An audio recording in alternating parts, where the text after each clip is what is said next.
on vient, on prend le L là, on en fait un générique, alors que coraniquement, ça ne peut pas être un générique. Un hadith, qu'on appelle aussi hadith al-sayfi, le hadith de l'épée. Umirtu an uqatila an-nasa hatta yashhadu. Hadith que vous trouvez chez Bukhari, il m'a été enjoint de combattre les gens jusqu'à ce qu'ils croient. Ben, en fait, outre le fait que la plupart des savants musulmans vous disent qu'il s'agit là de gens de Médine, de Mouchriki Médine, outre cela, mais vous avez quoi? Vous avez aussi l'idée que si vous dites que c'est Anna, ça c'est tous les hommes, eh bien ça voudrait dire que tu n'as pas le droit de te marier avec une chrétienne et l'aimer. Ou une juive et l'aimer. Or le Coran lui nous dit quoi? Tu as le droit de te marier avec une chrétienne, une juive, etc. et l'aimer. Pas vivre hypocritement. Et l'aimer. Ça ne peut pas être ça. Donc résultat des courses.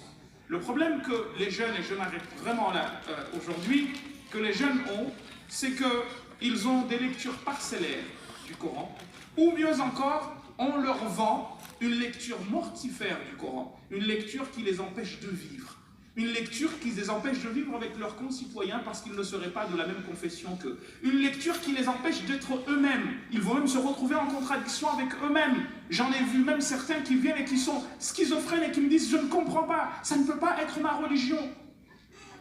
Et ils oublient, dernière chose, que même un grand savant, si savant soit-il, il est le fils de son temps. Donc quand l'imam Nawawi dit une chose, il faut le situer lui dans son temps. Pourquoi il a dit cela? Même les hadiths du prophète sallallahu alayhi wa sallam, dans quel contexte ils ont été dit? Aujourd'hui, le médecin, il est juif. Ton médecin, il est juif, il est chrétien, il est agnostique. Au temps du prophète, le hadith nous dit quoi? Les juifs, quand ils voyaient le prophète, ils lui disaient quoi? À lui et aux compagnons, assalamu alaykum, mort sur vous. Et aujourd'hui, le juif, il fait quoi? Il te donne la santé.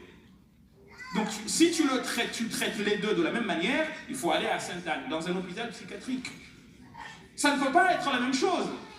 Donc, chaque chose dans son contexte. Et je m'arrête vraiment là-dessus en vous disant que, en fait, tout ce que le Coran nous dit, c'est ce qui est naturellement fait par l'homme, indépendamment de toute religion.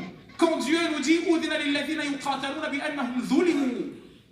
parce qu'ils ont été chassés, c'est le premier verset qui permet la notion de djihad au sens de combat.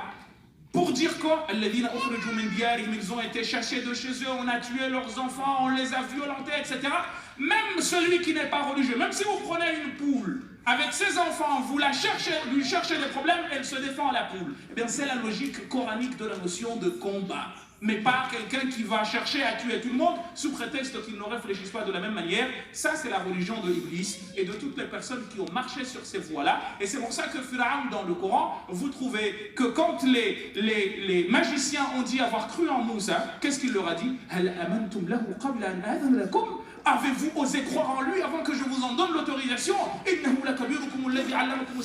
En vrai, c'est votre gourou. Je vais vous pendre, etc. Mais ça, c'est une démonstration démoniaque et pas une démonstration divine. Je m'arrête vraiment là-dessus en espérant encore une fois que c'est une lettre d'invitation à la réflexion et à la réflexion.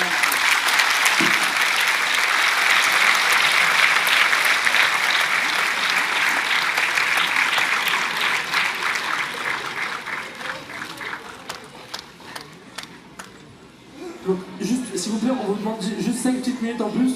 On va rester avec Cheikh Bar. J'ai fait encore 5 petites minutes. Donc, si c'est possible, juste de rester. Donc, j'appelle sur scène, s'il vous plaît, donc Wafa et Leïla, donc directrice de la RAMS. Leïla qui est aussi son bras droit. Donc, s'il vous plaît,